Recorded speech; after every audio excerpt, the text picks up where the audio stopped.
अब इस बात को तो आप भी मानेंगे कि दुनिया में सिर्फ दो तरह के लोग होते हैं, एक वो जो मसूरी घूम चुके हैं और दूसरे वो जो कभी मसूरी गए ही नहीं। अब तक तो हम दूसरे कैटेगरी में थे, पर इस बार हम अपने लाइफ के पहले सोलो ट्रिप में मसूरी की ओर बढ़ने वाले थे।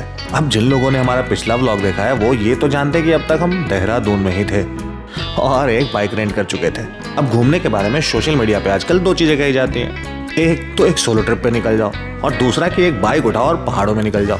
अब देखिए, पहली बार पहाड़ों में बाइक चलाना वो भी अकेले थोड़ा रिस्की तो हो सकता है। सवाल ये था कि क्या ये रिस्क वर्थ है। ऐसी जीत चाहे जिंदगी है।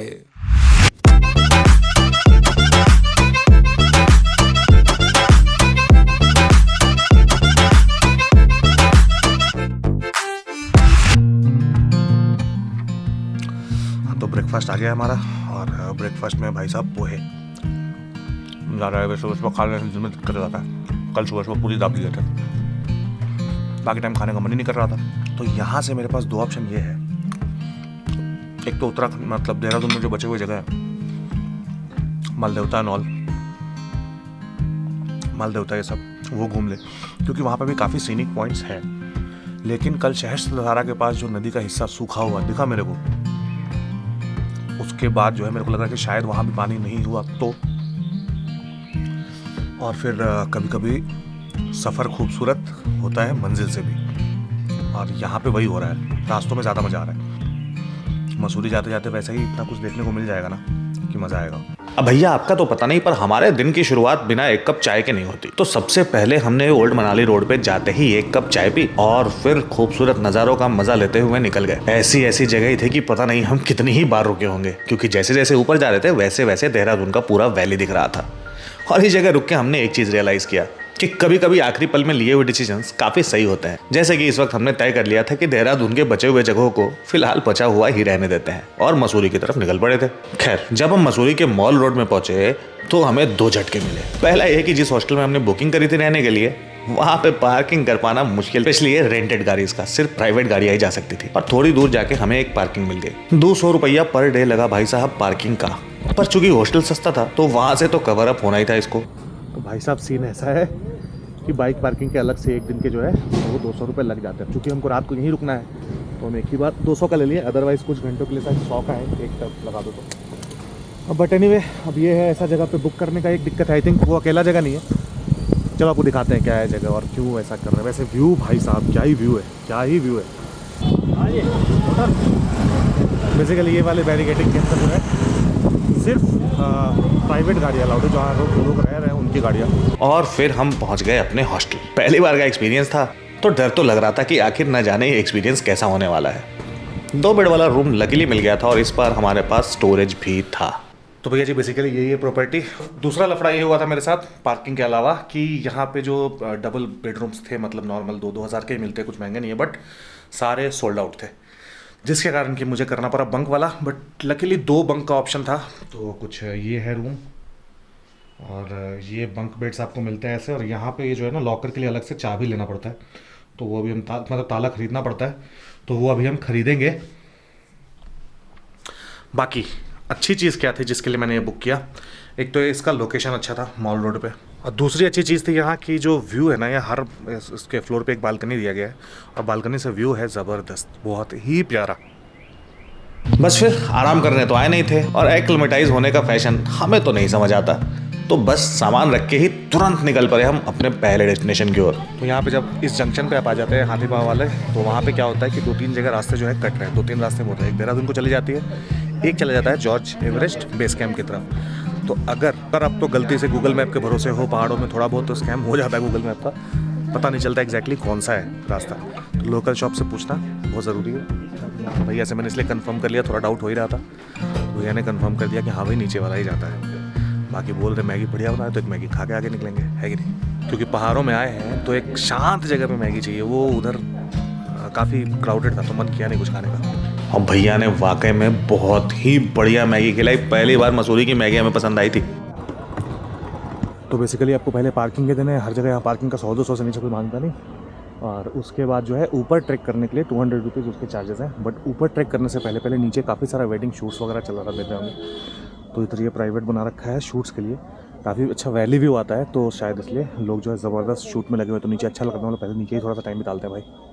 फिर हमने टिकट विकेट कटा लिए और टिकट विकेट कटा के 100 रुपये एक्स्ट्रा इस गाड़ी को दे के ऊपर की तरफ चढ़ पड़े, क्योंकि भैया जी पैदल तो चढ़ना ही था आगे। तो वार्निंग पहले ही दे दी गई कि भाई एग्जॉस्टिंग ट्रैक है, फिर भी अगर आप जाना चाहते हो तो जाओ। अब 900 मीटर सुन के ज़्यादा तो नहीं लग रहा था, पर तब पता चला जब हमने चढ़ाई शुरू की, क्योंकि आगे चढ़ाई काफ़ी ही स्टीप थी भाई साहब। सिर्फ 900 मीटर का ट्रैक है, सिर्फ 900 मीटर, तो वो तो हम लोग हंसते खेलते नहीं लेकिन चढ़ ही जाएंगे। पत्थर पत्थर टाइप रास्ते बनाए हुए दिख रहे हैं आपको, तो ऐसा कोई दिक्कत नहीं है ज़्यादा। और इस वक्त हमें सफ़र मंजिल से खूबसूरत बिल्कुल भी नहीं लग रहा था, पर खैर नज़ारे इतने सुंदर थे तो अपने फूलते सांसों के साथ हिम्मत को बरकरार रखते हुए हम ऊपर की तरफ चढ़ गए। भयंकर स्टीप वाले सीढ़ी, थोड़े से कोई ऑप्शन नहीं है, चढ़ जाओ।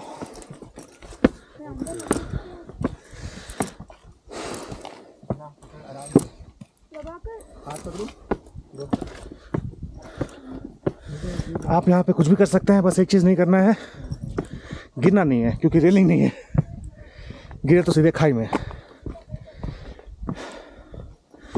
धीरे जाओ, ब्रेक लेके जाओ, बस गिरो मत। हो और ऊपर पहुंच के मंजिल खूबसूरत थी सफ़र से भी। देखिए सच मानिए तो ऊपर पहुंच के सांसें अभी भी फूल रही थी। सुबह से घूमते घूमते पैर और शरीर थक चुका था, पर पता नहीं क्यों मन शांत हो गया था, एक अलग ही सुकून महसूस हो रहा था। मन किया कि यहाँ घंटों बैठे रहें। तो भाई ब्लॉग के शुरू से जो हम ज्ञान दे रहे थे, सफ़र खूबसूरत है मंजिल से भी, उसको इग्नोर करना। सफ़र इतना खूबसूरत नहीं रहता ये वाला, पर हाँ पीक पे आके खूबसूरत लगता है। वैसे हाईएस्ट पीक बोल तो रहे, पर 2 पीक सेम हाइट पे, पता नहीं कोई तो एक हाईएस्ट होगा। और ऊपर आके हमको एक और बड़े ही ख़ास इंसान मिल गए, जिनका वीडियो कुछ दिन पहले मैं देख ही रहा था। इनफैक्ट आप में से कई लोगों ने इनका वीडियो देखा होगा। झूठी सुरभि झूठी निकली तू। थैंक यू भाई, थैंक यू सो मच। उनको देखा 1 सेकंड के लिए, पहले तो लगा कि यार पहचान नहीं पा रहे करके, क्या फिर ध्यान से देख रहे हैं। फिर भैया ये जब ध्यान से देखे ना, इनको एक डाउट आया मन में कि लगता है ये बंदा पहचान रहा है, तो अंदर से थोड़ी सी खुशी कि चलो इतने ऊपर कोई पहचाना। पर बहुत अच्छा लगा मिलके। बेसिकली रास्ते का मज़ा तो पूरा ट्रैक ही मिलता है, जैसा दिख रहा है आपको।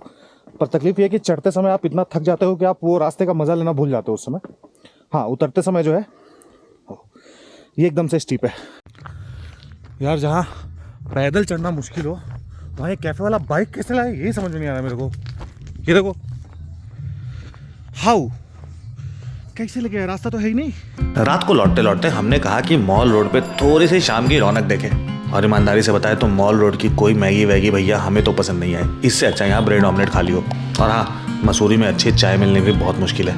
ये सब देख दाख के हम पहुँच गए अपने हॉस्टल वापस। तो भैया मैंने जो सोचा था कि शायद हॉस्टल का एक्सपीरियंस पता नहीं कैसा होगा, नहीं होगा, पर इतना अच्छा ग्रुप मिल गया जो लोग हॉस्टल में रुके हुए हैं, मतलब लिटरली मज़ा आ गया। बॉनफायर हम लोग कर रहे हैं, तो हम लोगों ने मतलब जो भी मज़ा किया है ना, जो ये तो कोल्ड ठंडा है, बट ये आग ने जो हमें थोड़ा गर्म रखा था, अभी आग बुझ गया तो ये नहीं होगा। तो ये बुझने के बाद तो बस इसके बाद जो है सब निकल जाएंगे। मैं चला कंबल के अंदर। And thanks to all this people, lovely people मिले यहाँ पे। बाकी देखो भैया, घरों पे तो आप देर तक सोते ही हो, तो कम से कम पहाड़ों में सुबह सुबह उठ के सनराइज देख लिया करना। तो भैया जी फिर से एक खूबसूरत दिन है मसूरी में। अच्छा, एक चीज़ जो नोटिस कर रहे हैं हम देहरादून में भी और यहाँ पे भी, ऐसा नहीं कि दुकानें बहुत लेट से बंद होती हैं, पर खुलती लेट से। मतलब सुबह के 9 बज गए हैं, 9:30 हो गए लिटरली, और दुकानें अभी तक जो है बंद है। मोस्टली सारी दुकानें बंद है, बस एक चाय दुकान खुला मिल जाए भाई। तो सबसे पहले हम निकले लैंडोर की तरफ, और लैंडोर के ये फेमस 4 दुकान। ऐसा बस समझ लो कैमरा ऑन करने का मौका नहीं मिला, वरना जो क्राउड और जो स्टीप चढ़ाई है ना लैंडोर के अंदर आते आते, ज़बरदस्ती है। जैसे ज़्यादा से कोशिश करेंगे आपको दिखाने को क्या क्राउड था, पर अभी चाय ज़रूरी है ज़िंदगी में, तो पहले हम लोग चाय पिएंगे। तो ये जो फेमस 4 दुकान है ना, यही 4 दुकान है जो अब 4 नहीं रहे। कितने हो गए? 1 2 3 4 5 एक बीच में 6 हो चुके हैं। तो ये टिप टॉप टी शॉप है इसमें से एक, जहाँ पे हम लोग चाय पियेंगे। और इसके आगे ये एक्चुअली एक सर्कल है, हाईएस्ट पॉइंट है, तो एक ट्रैक है नीचे, ट्रेल्स है, तो वहाँ पे जाने का इरादा तो है, लेकिन ज़्यादा नीचे नहीं जा सकते क्योंकि आने में बहुत टाइम लग जाएगा। थोड़ी आगे लाल टिब्बा सीनिक पॉइंट था, पर वहाँ कुछ खास है नहीं, तो पढ़ के चले मत जाना। उससे बेहतर इस सेमेट्री के सामने वाले ट्रेल्स को पकड़ के नीचे उतर जाना। यहाँ से ट्रेल्स है, तो चढ़ने में तो पता नहीं मज़ा आएगा, उतरने में जो है हफ्ते वो चढ़ जाएंगे, क्या होगा ज़्यादा से ज़्यादा। भाई चढ़ने में बहुत स्टीप होने वाला है, सच्ची 5 मिनट से ज़्यादा नहीं उतरने का यार। क्योंकि इन देवधर के पैरों में जो सुकून और शांति आपको मिलेगी ना, कसम बता रहे हैं शायद पूरे मसूरी में और कहीं ना मिले।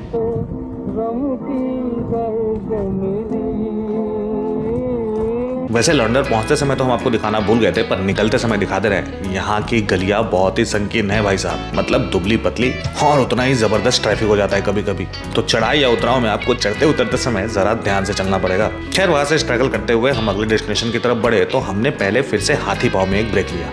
अब हाथी पाव इसलिए कि हाथी पाव भैया है जंक्शन 3-4 जगह जाने के लिए, जॉर्ज एवरेस्ट हो, क्लाउड एंड हो, या फिर एक ऐसा डेस्टिनेशन जो आज हमने चुना था। भद्राज टेम्पल जाते समय रास्ते जितने ही खूबसूरत थे उतने ही कठिन भी। कभी एकदम से चढ़ाई तो कभी एकदम से उतार, पर हमें क्या, जब सोच ही लिया था जाना है तो जाना है, चाहे रास्ते जैसे भी हो। वैसे गूगल मैप पे आपको 11 किलोमीटर का ट्रैक दिखाएगा, पर आप गाड़ी से आराम से जा सकते हैं, मतलब इतना भी आराम नहीं। ये देख लो, ऐसे खतरनाक खतरनाक रास्ते हैं ना, चढ़ाई उतार और ऐसे रोड़े पत्थर पड़े हुए। बाइक बहुत हिसाब से चलाना पड़ता है, मतलब बहुत ही ज़्यादा हिसाब से। समझ में नहीं आ रहा था तो बाइक पहले यहाँ लगा दी है, शायद रास्ता उधर से है, बट देख लेते हैं एक बार यहाँ से। अगर नहीं हुआ तो बाइक आगे लेके जाने का मतलब नहीं है। तो फाइनली वहाँ पे एक जगह गाड़ी लगानी पड़ती है। थोड़ा सा ट्रैकिंग है, वो करके ऊपर जाना पड़ता है। इतने पहाड़ चढ़ के आओगे आप कि यहाँ आने के बाद पता ही नहीं चलता है कि भैया कौन से पहाड़ से चढ़ के आए हैं। और भाई साहब भद्राज मंदिर के ऊपर पहुंच के जो ही नज़ारा था कि मैं आपको क्या ही बताऊं। पूरे मसूरी में अगर जॉर्ज एवरेस्ट पीक के व्यू के आसपास कोई टक्कर दे रहा था तो वो व्यू यहीं से मिल रहा था। अब देखिए, इसके बाद तो हम खूबसूरत सनसेट्स देखते हुए वापस हॉस्टल की तरफ लौट रहे थे, पर आपको इतना ही बताना चाहेंगे कि कभी भी कहीं घूमने जाएं तो खुद से ज़रा रिसर्च करें और एक्सप्लोर करें, रेदर देन कि वही घिसे पिटे टूरिस्ट स्पॉट जो आपको वीडियोज़ में बता रखे हैं वहाँ जाएं। हमने तो यही किया था और आप भी ये करके ज़रूर देखना, बात मानो मज़ा आएगा। बाकी फिर मिलेंगे आपसे जल्दी ही किसी व्लॉग में। अभी तक सब्सक्राइब नहीं किया है और यहाँ तक पहुँच गए तो कर ही लीजिएगा।